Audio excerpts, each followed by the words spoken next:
Oldingi safar menga qo'shni bo'lishni istagida bo'lganlar, lekin ulgurmay qolganlarga yana bitta variant ko'rsataman. Men nima uchun vokzalda yaxshi ko'raman yoki vokzalni ko'proq maqtashga harakat qilaman? Yaqinroq keling, hurmatli operator. Vokzalni tashqi atrofini bitta ko'rsataylik. Yashilliklarga ega, daraxtlarga ega, suvga, svetlari 24 soatlikka ega bo'lgan hudud. Sal qolsa o'ziga qilib ketadi. Mana shu hududni men ko'proq maqtayman. O'shaning uchun bu yerdan ko'pchilik uy olishni istaydi. Endi ushbu uy menga juda ham qo'shni. Mana bu domni orqasida men o'zim yashayman. Mana bu yerda bitta uyimiz sotilyapti. Narxi shkolat do'stlar. 3 xonalik uy, $56,000. Uyda hamma narsa bor, kirib yashash kerak. Ipotekaga ham to'g'ri keladi. Keling. Bir boshdan tomosha qilamiz. Mana bu uyimizning kirish eshigi 70 metr kvadrat. Mana shunday ko'rish bilan bu yerda sanuzil joylashgan. Marhamat. To'liq kafilda. Uyning holati juda ham a'lo darajada.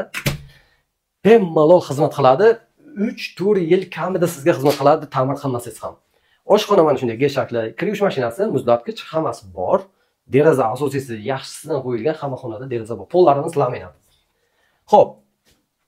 Mana bu yerda ko'raylik. Bu 3 xona 4 xonaga aylantirilgan. Qanday qilib deysizmi? Mana bitta xonasi. Bu o'zi aslida katta xona bilan o'rtasida mana qilib bo'lgan ekan. Va bu yerda wow. Aybga buyurmaysizlar, biroz betartib, chunki qo'shnim savdogar, tijoratchi. Mana bunaqa narsalari bor. Kiyim-kechak sotiladi, detskiy kiyim-kechak agar kerak bemalol. Bir ikkitasini bonusga berib ketaveradi. Xo'p, oshxonani ko'rdik-a? Endi zalni ko'ramiz. Mana bu uyimizning mehmonxonasi, zali bo'lyapti. Televizor, yumshoq mebel, konditsioner bor va uyimizda ikkinchi balkonini ko'ramiz mana bu yerdan. Mana shu yerdan ko'rsatib chiqing.